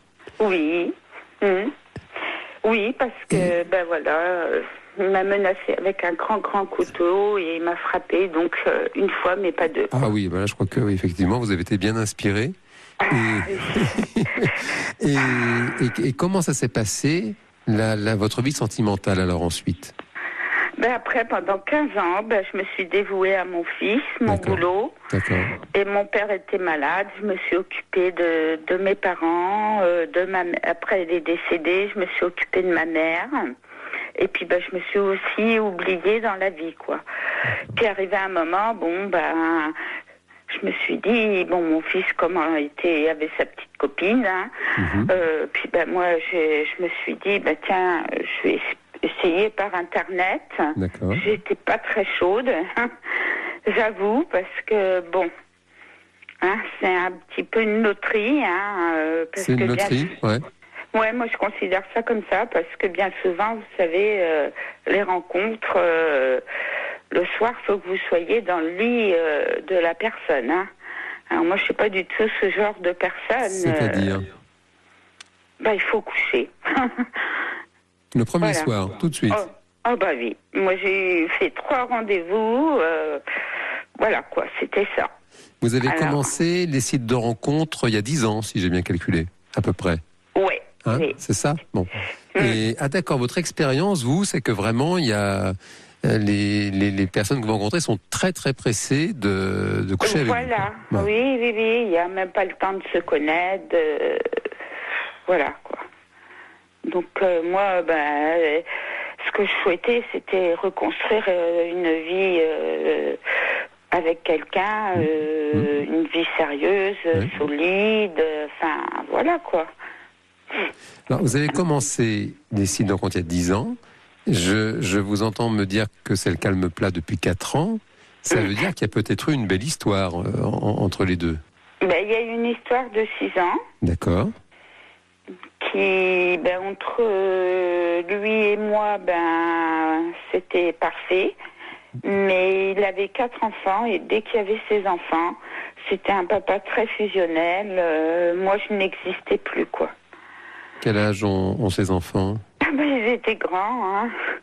Bon, là, il y en avait une à l'époque avec 12 ans, mais bon, mais après, 17, 19 et puis peut-être 22, je crois. Mais bon, après, voilà, il a eu quand même une situation très difficile. C'est la mère qui est partie et qui lui a laissé tous les enfants, les 4 enfants. Mhm. Donc lui, ce qu'il recherchait un peu, c'était que je fasse fonction de maman, quoi. Comme je lui disais, moi, je peux pas être leur mère, quoi. Et puis, dès que ses enfants étaient là, c'était la prunelle de ses yeux, quoi. Moi, je n'existais plus, quoi. Et ça arrivait, ils étaient là... comment ça se passe? C'était une garde alternée? Ils étaient là une semaine sur 2? Ils étaient là... Ah non, la mère ne les prenait pas du tout. Ils étaient là tout le temps. Ah, ils étaient là tout le temps? Tout le temps. D'accord, c'est lui qui avait la garde exclusive de ses enfants. Parce que il était artisan, donc il pouvait subvenir à ses besoins et tout. C'est-à-dire que la maman les voyait, pour le coup, un week-end sur 2, et la moitié... Même pas. Non. Elle demandait même pas, les enfants n'avaient pas envie. D'accord. C'est-à-dire qu'il n'était pas marié avec la maman, j'imagine? Si, il était marié. Alors il n'était pas divorcé, alors peut-être? Si. Quand je l'ai connu, il était en procédure de divorce. Il n'était pas encore divorcé. Mais là, si, après, elle était divorcée, quoi. Nous, quand on a continué notre histoire, il était divorcé. Ça semble étonnant. Quand il y a une procédure de divorce, il y a un jugement qui est rendu quant à la garde des enfants. Et ça semble étonnant que la maman ne les voit jamais dans ce cas-là. Oui, mais bon, moi, j'ai pas eu toute l'histoire, vraiment. C'est ça, on n'a pas eu toute l'histoire, d'accord. Oui. Donc, il était assez discret sur ça. Bon, c'est quand même elle qui est partie. Elle avait des problèmes de santé. D'accord. À faire des malaises, des crises, enfin, bon. Elle n'était peut-être pas considérée comme étant apte à garder ses enfants. Puis financièrement, de toute façon, je crois que c'est ce côté-là qui a le plus pesé. Elle ne pouvait pas assumer, quoi. Oui, ça, à ma connaissance, c'est pas rédhibitoire. À ce moment-là, il y a des solutions qui sont mises en place à travers des pensions, à travers des choses comme ça. En revanche, si elle était malade, ça, effectivement, ça se peut que ça ait joué. Oui. Puis elle n'avait pas envie, quoi, de s'en occuper. Oui. Vous savez que les parents sont considérés comme étant responsables de leur progéniture. Bien sûr. Bien sûr. Et quand il y a un jugement rendu par un juge aux affaires familiales, dans le cadre d'un divorce, la question de l'envie des parents ne fait pas loi. Toutefois, et puis, j'ai dû, au bout de 6 ans, les choses ne changeaient pas. Je lui ai posé un ultimatum et puis le fils avait son entreprise aussi, mais tout était chez son père. Donc nous, on n'avait pas de vie intime, quoi. Enfin, je me sentais pas chez moi. Et parce que le fils était tout le temps là, il parlait toujours boulot, machin. Donc je lui ai dit que fallait qu'il coupe le cordon. Son fils prenait son bureau de travail chez lui, puisqu'il avait un appart, et puis qu'on soit chez nous, quoi. Et puis il a choisi son fils, quoi. Bon, après, je me dis, c'est parce qu'il m'aimait pas autant que... Puis bon. Après, je pense que... j'ai quand même trouvé des circonstances, vu tout ce qu'il a vécu, tout ça. C'était pas facile, mais il voulait pas se remettre en question. C'est quelqu'un qui ne se remettait pas en question. Et vous l'avez... Donc, c'est vous qui l'avez quitté il y a 4 ans? Ouais. Et par la raison, quoi, parce que de cœur, vous soyez resté avec lui. Tout à fait. Parce que quand on était tous les deux, c'était très très bien. On avait beaucoup de choses en commun, mais dès que les enfants étaient là... Et c'était quand que vous étiez tous les deux, alors finalement, s'il avait la garde de ses enfants tout le temps? Ah bah après, il y en a qui, petit à petit, qui sont partis. D'accord. Oui. Et là, vous l'avez quitté il y a 4 ans et vous avez des nouvelles depuis? Vous êtes resté un peu en contact ou vous avez complètement coupé les ponts? Ben, au début, j'ai coupé les ponts et on a repris un peu des contacts. Mais bon, je sais pas si c'est une bonne chose parce que ça me fait encore mal, si vous voulez. Donc j'aimerais passer à autre chose, quoi. Comment ça se fait alors? Comment ça se fait Que vous ayez envie de passer à autre chose? Ben, parce que je sais que cette histoire sera pas possible, quoi. Je me permets de vous poser la question, Oui. à Patricia, parce que je vous entends me dire que vous étiez quand même, si je comprends bien, très amoureuse de ce monsieur. Oui, il y avait vraiment beaucoup de choses voilà. en commun. Voilà. À tel point que vous avez quand même vécu 6 ans ensemble, parce que si je comprends bien, vous étiez...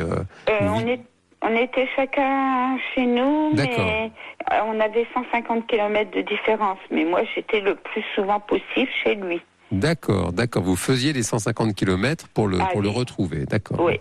Donc Oui. vous étiez vraiment, très, très amoureuse et prête à faire, beaucoup de choses. Ah oui, à tel point... pour moi, j'y croyais. N'est-ce Voilà, pas? comme on dit, j'y croyais. À tel point que c'est une histoire qui a duré quand même 6 ans, c'est pas rien. Bon. Vous l'avez quitté en faisant un choix de raison. Bon. Oui. Donc un petit peu à contre-cœur, c'est le cas de le dire. Bon. Voilà. Et oui. ça fait 4 ans, donc j'imagine, comme la dernière, elle avait déjà 18 ans quand vous l'avez quittée il y a 4 ans. Maintenant, elle doit avoir 22 ans, cette jeune femme. Mhm. Donc j'imagine que la situation de ce monsieur, il doit aujourd'hui être beaucoup plus libre de ses enfants qu'il y a 4 ans. Oui, mais bon, il y a eu une période où on se voyait pas, mais en même temps, il a retrouvé quelqu'un. Ah, d'accord. Oui, alors ça, je ne savais pas. Oui, mais quand même, il y a ça aussi quand même. Ah bah oui, d'accord. Un peu difficile à... C'est-à-dire que donc, vous avez repris contact il y a combien de temps? Je ne sais plus exactement. Et là, finalement, vous avez envisagé, vous, Patricia, que peut-être l'histoire pourrait repartir, si je comprends bien. Ben non, puisqu'il avait quelqu'un, moi. Tout de suite, il vous a dit, j'ai quelqu'un, d'accord.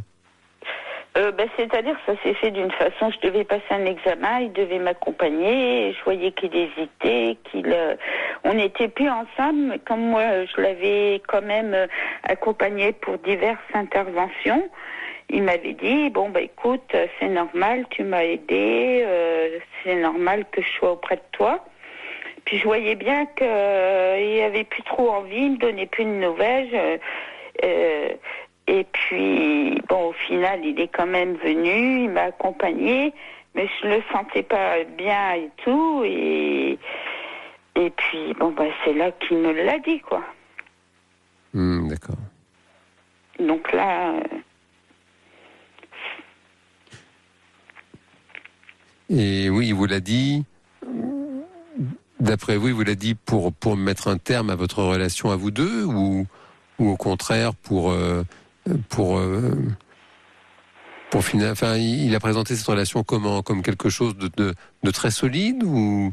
Oh non, pas du tout. Pas du tout, hein. Oui, voilà. J'ai retrouvé quelqu'un, quoi. Ouais. Ouais. Mais là, le peu de contact qu'on a pu avoir, il n'en est pas très satisfait. Mais maintenant, il a fait, comme je lui dis, tu as fait tes choix. Hein. Vous, c'est votre sentiment? Oui, il n'est pas libre, hein. Et puis moi, après, voilà, malgré que j'en souffre, je n'irai pas tout faire pour casser le couple, quoi. Non, bien sûr. Simplement, si je comprends bien, lui, il n'est pas très heureux dans sa relation actuelle. Non, je crois pas. Et non. Non, parce que des fois, on est un bon moment au téléphone et tout. Je lui dis, je reviens. Je pense qu'il m'accepterait, quoi. D'accord, vous le voyez comme ça, vous. Oui. C'est ce qui me semblait. Ouais. Et en même temps, vous n'avez pas envie de lui dire ça. Non, puis bon, après, voilà, il a des biens. Puis comme avec le fils qui manipule le père, parce que, voilà, enfin... Du coup, il y a un peu ça aussi qui rentre en ligne de compte, parce que sa maison, donc ça... Moi, j'ai toujours dit, je considère qu'elle t'appartient, j'ai rien à avoir dessus. Hein? Et quand il y a des enfants, avec les biens, les enfants, ils ont toujours peur que quand il y a un des parents refait sa vie au niveau de l'héritage, quoi. Donc il y a aussi ce côté-là, quoi. Puis ça veut dire, moi, le jour où ça va plus, voilà, quoi. Tu quittes la maison, tu te débrouilles.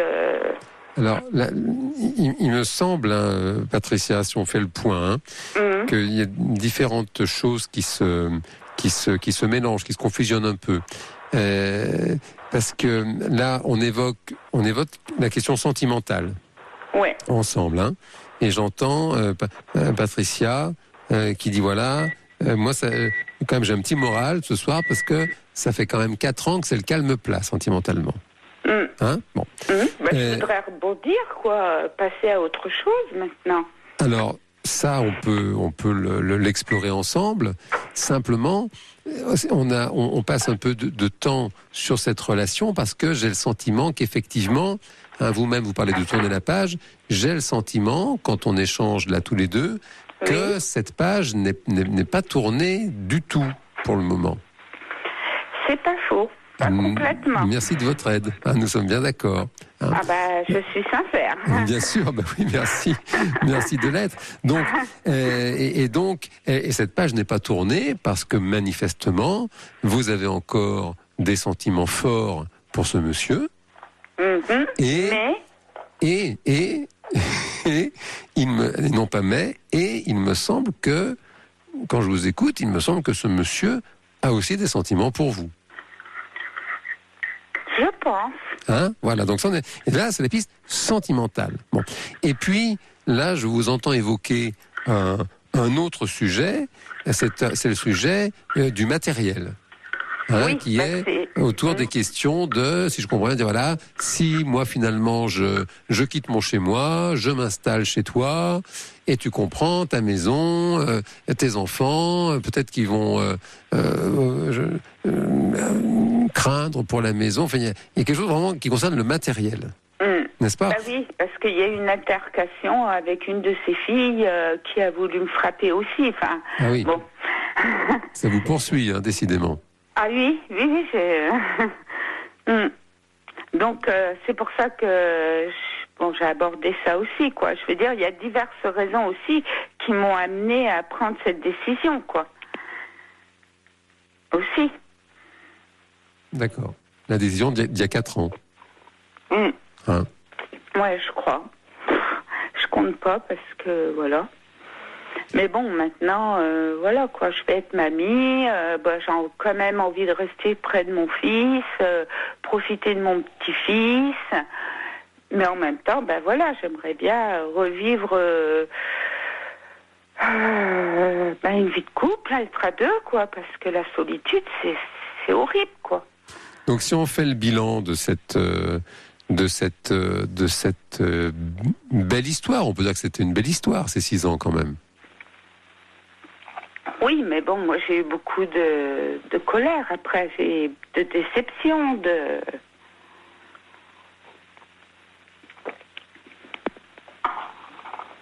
Et d'où vient cette colère et cette déception, d'après vous?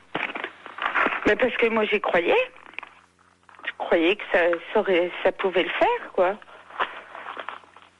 Mais bon, après, voilà, au fur et à mesure des années, il y a plein de choses qui se sont rajoutées. Et puis, bon, après, il est en fusion avec son fils. Alors, 30 et quelques années, 34 ans, bon. Alors, si on recentre un peu notre échange sur la psychologie, Patricia. Oui. Si vous voulez bien. Bon. Oui. Là, bon, on est sur les relations sentimentales. Bon. Oui. Là-dessus, bon, c'est vrai que la piste en général qui est empruntée quand c'est pertinent, c'est d'étudier les récurrences. C'est-à-dire quand c'est un petit peu toujours la même histoire qui se répète. Mm. Là, manifestement, quand je vous entends, vous n'avez pas vraiment de récurrence. Si ce n'est peut-être, on l'a évoqué un instant, quelque chose autour de la violence. Hein, il y a le papa de votre fils, si j'ai bien compris, a voulu vous poignarder. Oui, enfin, il Plus m'a ou moins. menacé avec un couteau. Il vous a menacé avec un couteau. Bon. Je sais pas s'il l'aurait fait, mais bon. Hein, bon, il vous a menacé. Et puis, la fille, une fille de ce monsieur-là, de cette relation que vous avez eue pendant 6 ans, a failli en venir aux mains. Oui. Hein, bon. Oui. Maintenant, est-ce qu'on peut dire que 2 fois en 30 ans, c'est une récurrence? Vous voyez, bon, c'est pas très, c'est pas très flagrant, me semble-t-il. Bon. Donc, si on laisse de côté, voilà, la piste des récurrences, là, ce qu'on peut travailler ensemble, Patricia, c'est le regard, que vous portez sur l'idée que vous vous faites d'une vie de couple. Parce que si je comprends bien, quand je vous écoute, vous avez assez peu vécu en couple, finalement, dans votre vie. Tout à fait. Hein ? Nous sommes d'accord, hein ? Oui. On a évoqué en début de notre échange ces quelques relations que vous avez eues étant jeune. Bon. Et donc, pas vraiment de vie de couple, hein, si je comprends bien, à ce moment-là. Bon. Et puis après, vous avez rencontré le papa de votre fils. Là, vous êtes restés 3 ans ensemble. Oh, plus que 3 ans. Hein. Ça fait au moins 8 ans. 8 ans, d'accord. Oui, Vous avez eu cette oui. expérience de 8 ans. Oui. Hein, avec le papa de votre fils. Oui. Et puis, donc, bon, ça s'est arrêté à la première menace. Là-dessus, voilà, vous avez été bien inspiré, bien sûr. Et puis ensuite, évidemment, pendant 15 ans, là, vous avez eu une vie assez solitaire d'un point de vue sentimental, en tout cas amoureux, parce que vous étiez vraiment voué à l'éducation de votre fils et aussi à un de vos parents malades, hein, c'est ça? Oui, puis mon métier, hein, bon. Et le métier, voilà. C'est très consensuel. Bien sûr, bien sûr. Je pense qu'on fait pas n'importe quoi en milieu hospitalier, hein. Bien sûr. Et vous avez finalement retrouvé ensuite ce monsieur et qui vous avez eu une histoire de 6 ans. Donc vous avez deux expériences, hein, une de 8 ans et une de 6 ans, sachant que l'expérience de 6 ans, vous ne viviez pas avec ce monsieur. Non. Hein, bon. Non. Donc c'est vrai que il me semble, hein, que l'idée que vous faites du couple, ça peut être intéressant à creuser, dans la mesure où je vous entends, Patricia, mettre en rivalité, si on se base sur cette dernière histoire en date, hein, l'histoire de 6 ans, là, je vous entends mettre un peu en rivalité les enfants de votre ancien partenaire et vous-même. Et oui, ça, ils n'ont pas accepté. Comment ? Ils ne m'ont pas accepté. Alors, la question que je me pose, c'est dans quelle mesure vous les avez acceptés, Patricia ? J'ai l'impression que pour vous, c'était difficile de les accepter. Ben, c'est-à-dire, je suis arrivée, bon, ben voilà, j'ai pas remué ciel et terre, j'ai pas dit ça va être comme ça, comme ci, comme ça, machin.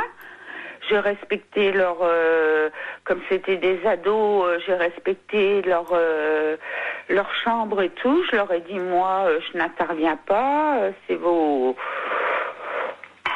appartient, votre chambre. Enfin, je les ai respectés, quoi. Mais après, le problème, c'était que c'était au niveau de l'argent que sans arrêt ils réclamaient à leur père, quoi. Et puis ils passaient par le mensonge. Et dans quelle mesure c'était un problème à vos yeux, Patricia ? Parce que après, elle faisait rien. Ils faisaient rien, les enfants. Sauf le grand qui travaillait, mais bon, pas très organisé, quoi, avec plein de dettes. Ils faisaient rien. Ils étaient même plus, il y a certains qui étaient même plus, mais j'ai envie d'une moto. Ils demandaient à leur père, allez, hop, ils donnaient de l'argent, quoi. Et dans quelle mesure cela constituait un problème à vos yeux, Patricia ? C'est parce que nous, on était du côté économie quand même. D'accord. Bon, on adorait jardiner, Oui. donc pour manger des bons produits, et puis en même temps, on se disait, bon, ça revient quand même moins cher de jardiner que de... D'accord, c'est que vous étiez finalement, vous aviez mis, si je comprends bien, des moyens en commun avec ce monsieur. Non, pas financièrement, non. Pas financièrement. Non. D'accord. Donc, vraiment, enfin, je vous pose la question pour être sûr de bien comprendre, Patricia, c'est que finalement, vous n'étiez pas tellement OK avec la façon qu'avait ce monsieur de gérer ses finances vis-à-vis de ses enfants. Voilà, mais il faisait tout pour ses enfants. Puis avec moi, il était très... Oh, ça coûte cher, nanana, et il ne vivait pas pour lui. Il vivait pour ses enfants. Oui, alors... fasse plaisir à ses enfants. Oui, il ne savait pas dire non. Donc là, typiquement, on est bien dans la question, encore une fois, de comment est-ce que vous voyez, et ça, il me semble, on va arriver en douceur là au terme de l'émission, il me semble que ça peut être une piste intéressante pour vous, Patricia, effectivement de réfléchir comme ça, de vous introspecter un petit peu sur effectivement comment vous voyez le couple. Là, typiquement, imaginons que demain vous rencontrez un monsieur qui a des enfants, bon, ça peut arriver. Là, j'ai le sentiment que typiquement la façon dont monsieur va gérer son argent vis-à-vis de ses enfants, c'est quelque chose qui vous préoccupe.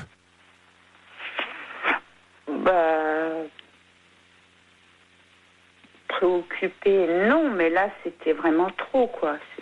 Oui, donc c'est-à-dire que vous portez un regard un peu jugeant, vous avez le droit, vous portez un regard jugeant, dire à l'autre, écoute, moi je suis pas d'accord, quoi. Voilà, je te vois offrir une moto à un de tes enfants, moi je suis pas d'accord avec ça. Voilà. On est d'accord, c'est cet ordre-là. Parce qu'elle pouvait travailler, mais elle ne voulait pas travailler. Certes, simplement, on évoquait ça tout à l'heure, vous savez, avec Nadia, la question de la sphère d'intimité de chacun. Et là, on est sur une question de sphère de responsabilité de chacun. Et ça, il me semble que ça peut être quelque chose d'intéressant pour vous, de faire le bilan, de dire finalement, en termes de responsabilité, qu'est-ce que j'ai envie de mettre en commun avec la prochaine personne que je vais rencontrer, et qu'est-ce que j'ai envie de garder pour moi, qu'est-ce que j'ai envie de laisser à l'autre. Et typiquement, la question des enfants, surtout arrivés quand même à un certain âge, ça me semble être une question quand même essentielle. Moi, après, voilà, ils mènent, quand ils sont adultes, ils mènent leur vie comme ils l'entendent, quoi. Je veux dire... Est-ce qu'on peut juste laisser cette question en maturation pour cette nuit, si vous voulez bien, Patricia ? Parce qu'on arrive au terme de l'émission. Oui. On peut faire ça comme ça ? On n'a pas le choix, oui. Oui, là on est pris par le temps. Vraiment, j'en suis navré. Mais n'hésitez pas à nous rappeler une prochaine fois. Je comprends. Mais bon, oui, j'ai vécu ça. Mais après, voilà, je peux rencontrer une autre personne, que les choses se passent différemment. Patricia, je dois vous laisser. Je vous le souhaite de tout mon cœur. Merci beaucoup. Très bonne soirée. Merci, Patricia. Bonne nuit à vous. Bonne nuit, Patricia. À bientôt. Il est 1h du matin et vous êtes toujours sur Europe 1.